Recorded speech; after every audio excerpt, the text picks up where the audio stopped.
Olá pessoal, estamos de volta. Então vamos lá, a gente acabou de dizer sobre os vilões que levam uma pessoa a ser inadimplente. A gente viu que os bancos estão aí no topo da lista, depois o comércio, depois o serviço de telecomunicação e por fim aqueles serviços mais básicos voltados aí para água, energia, né? Então com certeza, se você puxar aí na memória, não precisa de muita coisa, você conhece alguém que deve para banco ou deve para o comércio, tem aí algumas contas de energia e água atrasada, enfim, né? Isso dá uma margem para a gente de que esses problemas são muito reais e estão muito perto da gente, tá? Agora, por quê? Por que existe essa inadimplência? Nós precisamos fazer um panorama em cima desse assunto para a gente conseguir fazer uma leitura melhor do nosso cliente. E quando a gente recebe essas informações, a pergunta que vem, por que como vamos chamar, esses pontos aí do mercado, eles têm uma representatividade muito grande no aumento da inadimplência. Bom, vamos ver. Primeiro motivo da inadimplência que leva uma pessoa a atrasar uma dívida, a não pagar uma dívida, a ter que postergar isso. Primeira coisa que está no topo também da lista, pessoal, é o desemprego. Você pode, talvez, em algum momento da sua vida, ter estado em um patamar de estabilidade, de repente perde o emprego e aí você começa a ver como é que eu vou honrar com os meus compromissos. E eu chamo a atenção disso aqui agora por um seguinte ponto. Na ficha do cliente, a gente precisa saber qual é a renda familiar dele. E renda familiar não é só a renda dele, é saber se tem esposa que trabalha junto, saber se tem filhos que trabalham junto. A renda familiar é formada de quê? Quando a gente está falando aí dos principais clientes, talvez da Casa da Lavoura, a gente vai pensar lá no agricultor, no pecuarista. Só que eu preciso entender que esse pecuarista, esse agricultor, ele também pode passar por situações adversas, que não é só a quantidade de gado que ele tem, se ele dobrou de rebanho de um ano para o outro, se ele comprou terra, que vai garantir o crédito dele. E as demais coisas? Quando a gente começa a falar nisso, eu tenho que ver, ele mexe, esse cliente X, ele mexe com gado de corte ou gado de leite. Como é que está o preço de uma cabeça de gado? Como é que está o valor da arroba da vaca, do boi, do bezerro? Como é que está a facilidade hoje de se vender um rebanho, de se vender uma carga de boi? Como é que está isso? Se eu não começar a me atentar para detalhes, eu só vou dizer assim, o cara, ele tinha 30 cabeças de gado, hoje ele tem 60, beleza. Quando eu penso só dessa forma, então o cara está crescendo. Mas quando eu penso só dessa forma, eu esqueço de analisar que ele tem, diante de tudo isso aí, um custo para manter isso. Então eu não posso olhar e eu vi isso. Por que eu estou trazendo esse assunto? Eu vi alguns comentários naquela atividade que vocês passaram para mim, de um assunto muito próximo a isso, que eram analisados às vezes, o cliente dobra de rebanho, mas não é simplesmente eu dobrar de rebanho ou aumentar o meu rebanho de um ano para o outro que vai fazer com que eu tenha mais facilidade de pagamento. Pelo contrário, eu tenho que ver a minha capacidade de venda, de solução disso aí. ok?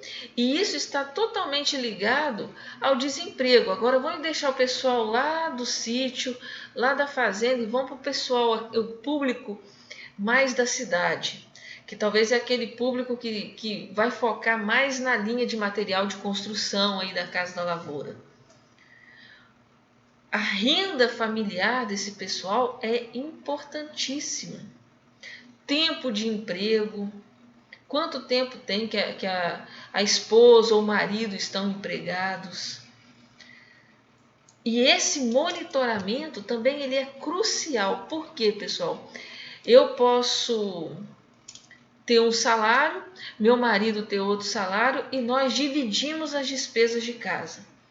Com essa divisão de despesa de casa, nos sobra recursos para a gente fazer uma reforma, ampliar a casa ou fazer até inclusive uma nova construção.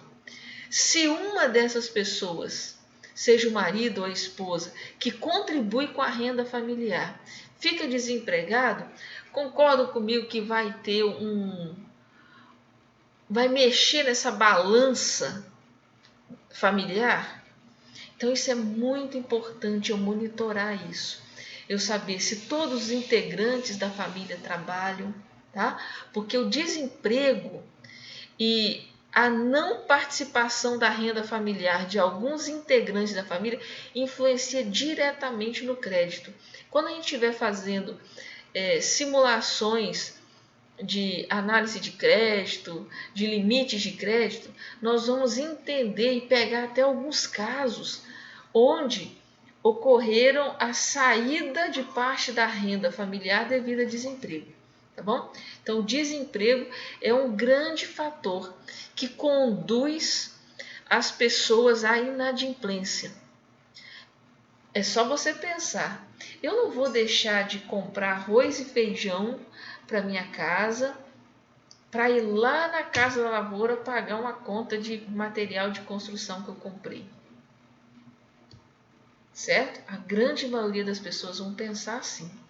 Então eu tenho que me atentar para isso. Se eu quero reduzir, se o meu objetivo é reduzir a inadimplência, eu tenho sempre que pensar nesse lado. E como que eu penso isso? E a estabilidade da pessoa no emprego? A pessoa ela está há 3 meses ou há 2 meses num trabalho. Se ela está há 2 meses, provavelmente ela está ainda no período de experiência. E estando no período de experiência, ela com certeza, o risco dela ficar empregada é o mesmo risco dela ser dispensada ao final da experiência. Entenderam? Então esse ponto, tempo de casa, tempo que a pessoa está no trabalho, conta muito. Tempo que a pessoa mexe com aquela atividade. Talvez chegue uma pessoa para comprar na loja e recentemente começou a atividade de pecuarista. Comprou alguns gados de leite, algumas vaquinhas de leite e está arriscando aí na atividade. Quanto tempo? E a experiência dela naquilo? E se amanhã ou depois ela não conseguir gerir, administrar e todo o negócio se encerrar? Como é que ela vai fazer para pagar dívidas que ela iniciou? Então, tempo de atividade, tempo de casa, tudo isso vai influenciar, porque o desemprego é uma das maiores causas na inadimplência. Isso não é só para a Casa da Lavoura. Quando a gente viu naquele gráfico do vídeo anterior que os bancos, ele é um dos principais vilões aí do endividamento, é porque as pessoas deixam de pagar os bancos quando a renda familiar ela diminui, ela se subtrai, ok? Bom, o outro motivo da inadimplência é a falta de educação financeira. Olha, se o desemprego não falasse tão alto diante dos gráficos e de indicadores de inadimplência, eu ia colocar esse como o principal fator de uma inadimplência. Quem aqui estudou economia, estudou gestão financeira de primeira a quarta série, ou de quinta a oitava série. Eu sei que agora tem uma nona série aí, mas na minha época era até a oitava. Eu acredito que da maioria aí também era até a oitava série. No segundo grau que você fez, quem teve matéria de gestão financeira? Pessoal, não faz parte da nossa cultura isso. Se a gente for olhar países de primeiro mundo, Japão, Alemanha, Suécia, Estados Unidos, Canadá, esses países já introduzem na educação da criança a educação financeira. Nós aprendemos isso na marra, de barra de paulada. É assim que a gente aprende a ganhar dinheiro, guardar dinheiro. Falta em nós educação financeira. Olha para trás, olha para os nossos pais, para os nossos avós, como que uns sofreram tanto, outros se deram bem em algumas situações, mas por sorte ou por muitas tentativas, né? E o momento há anos atrás era muito melhor de você conseguir as coisas, mas totalmente sem educação financeira. Nós não temos isso, não faz parte da nossa cultura. E uma coisa nesse ponto que eu gosto de chamar a atenção, principalmente você que tem filho pequeno. Você nunca vai ver uma disciplina dessa no currículo escolar do seu filho. Infelizmente. Triste dizer isso, mas infelizmente é a nossa realidade.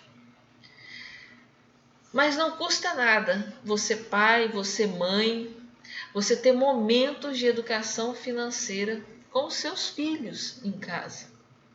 Aproveita momentos, uma vez por semana, senta lá com a turma toda, com a gurizada toda. Gente, vão aprender a ter uma educação financeira. Às vezes você já está na fase de dar uma mesada para o seu filho. O que ele faz com a mesada que ele recebe? O que ele faz com o dinheiro que ele recebe? Onde ele está gastando? Às vezes ele está pegando o trocado que você dá para ele no mês e ele vai passar o dia inteiro numa lan house jogando. Estão vendo? E se você ensinasse ele a pegar parte desse valor e poupar?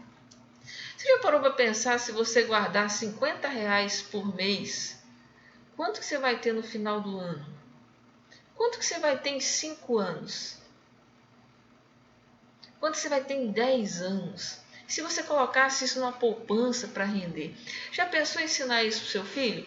Às vezes você dá uma mesada para ele de R$50 por mês e ele torra tudo com sorvete, açaí e joguinho lá na lan house. Ele está enriquecendo o cara da lan house. Senta com ele, explica para ele. Vamos poupar pelo menos 50% disso. Vamos ver o que a gente consegue fazer no final de ano, daqui 2 anos. É interessante, porque se a gente estiver esperando essa educação no currículo escolar, isso não vai existir. E nós precisamos fazer isso dentro de casa, né? Bom, o outro ponto, pessoal, é a diminuição de renda, que está muito ligada ao desemprego, né?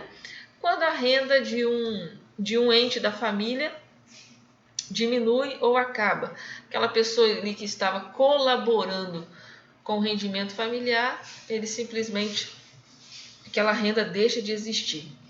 E realmente isso dificulta muito e é um ajudador da inadimplência. A outra coisa, que também é muito séria, é a falta de planejamento financeiro. E aí a gente chama atenção para aqueles consumistas compulsivos.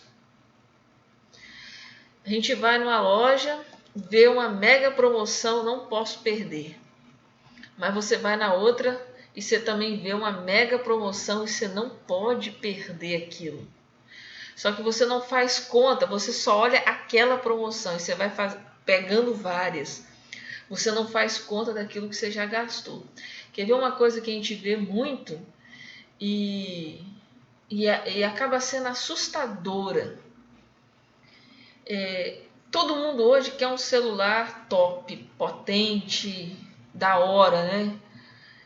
E às vezes as pessoas comprometem aí o dobro ou o triplo do salário na compra de um aparelho celular. E eu falo isso, gente, porque eu já vi muita gente fazendo isso. Pessoa que às vezes ganha um salário e meio, ganha aí em torno de R$ 1.500, R$ 1.600, está comprando celular de R$ 3.000, R$ 4.000. 2 vezes ou mais de 2 vezes além do salário. O que é isso? É falta de planejamento financeiro. Consumo excessivo. Entra demais, não pode ver uma promoção, não pode ver um... E hoje, o que mais tem é promoção, sabe por quê? Todo mundo está querendo vender, gente. Tem muitas lojas aí, devido a esse período de pandemia, enfim, e até fora de pandemia, estão com seus estoques enormes, precisando vender, precisando desafogar, e estão vendendo aí muita coisa parcelado, sem juros, e muita gente se encanta com isso. Precisa de planejamento financeiro. Outro fator, salário atrasado. Galera, como é difícil, né? Eu tô com o meu salário atrasado. Aí não é que eu não tenho condições de pagar. Eu tenho condições de pagar, mas eu estou recebendo ou por pedaços ou salário bem atrasado. Aí as minhas contas começam a estourar e a explodir. E eu começo a perder o controle, né? Outro fator são parcelamentos excessivos. Você imagina, você compra um objeto, um bem que você quer e parcela ele em 10 vezes, tá bom? Vamos supor que você comprou um objeto, um bem de R$ 3.000 e parcelou em 10 vezes. 10 parcelas de R$ 300. Ótimo. Esses R$ 300 talvez comprometeu aí 20% do seu salário, ou um pouco menos. Durante 10 meses, você vai ter muitas outras necessidades de compra. E aí você já tem uma parcela de 300. Você precisa parcelar mais uma outra conta, uma outra coisa que você precisou comprar. Vamos supor que você compra um celular de R$ 3.000 aí, parcela em 10 vezes, R$ 300, mas aí daqui um mês a sua máquina de lavar estraga. Aí você vai lá e parcela a máquina de lavar também. A máquina de lavar aumentou aí suas parcelas de 300, que era só do celular, mais 250 de parcela de máquina de lavar, que já elevou os seus parcelamentos em R$ 550. Aí vamos supor que acontece uma situação inusitada, seu carro dá um problema, ou um mau motorista bate no seu carro, vai embora e você precisa reformar seu carro, ou deu algum problema e você parcelou de novo. E a conta do carro, a gente sabe que nunca é barato isso, mais R$ 200 de parcela. Então você já estava de 550 de parcela, você já passou para R$ 700 de parcela. Fora essas parcelas, você tem conta de água, de energia, você tem supermercado, às vezes você tem aluguel para pagar, você tem filhos, tem esposa ou tem marido, a sua renda contribui ali com os gastos familiares. Viu como que as coisas vão crescendo? Então, parcelamentos também é uma causa da inadimplência. E por que eu estou abraçando todos esses assuntos? Porque são pontos que nós vamos precisar saber na hora de atualizar a ficha de um cliente. Se ele tem parcelas em outras lojas, qual é o tempo dessa parcela, qual que é o valor. Porque aí você imagina, chega uma pessoa aí que já está com parcelamento elevado a R$ 700. E aí ele quer fazer uma compra aí na Casa da Lavoura e as parcelas dele aí na loja vai para 350. Se eu já tenho parcelas de 700 mais 350, eu já elevei as minhas parcelas para 1.050. Ou seja, eu já tenho parcelado aí um valor superior ao salário mínimo. Olha a importância de eu ter essa informação na hora de uma análise de crédito. Entenderam, pessoal? Porque parcelamento está entre os 7 itens mais relevantes para aumento da inadimplência. Ok? E por último aí, o 7º, que realmente é um baita de um problema, é o crédito fácil. Gente, como ficou fácil ter crédito, né? Tem lojas aí que nem consulta SPC e Serasa. Você quer comprar a prazo? Você quer comprar? E o que a gente quer é vender. Então entra, compra o que você quiser. Depois a gente resolve o problema. Está muito fácil obter crédito. Muito fácil. Então esse crédito fácil, ele acaba dificultando ou, aliás, facilitando a inadimplência. Beleza, pessoal? Vamos fazer uma pausa. Eu quero que você tome uma água e volta correndo, que a gente já volta no próximo vídeo. Até mais!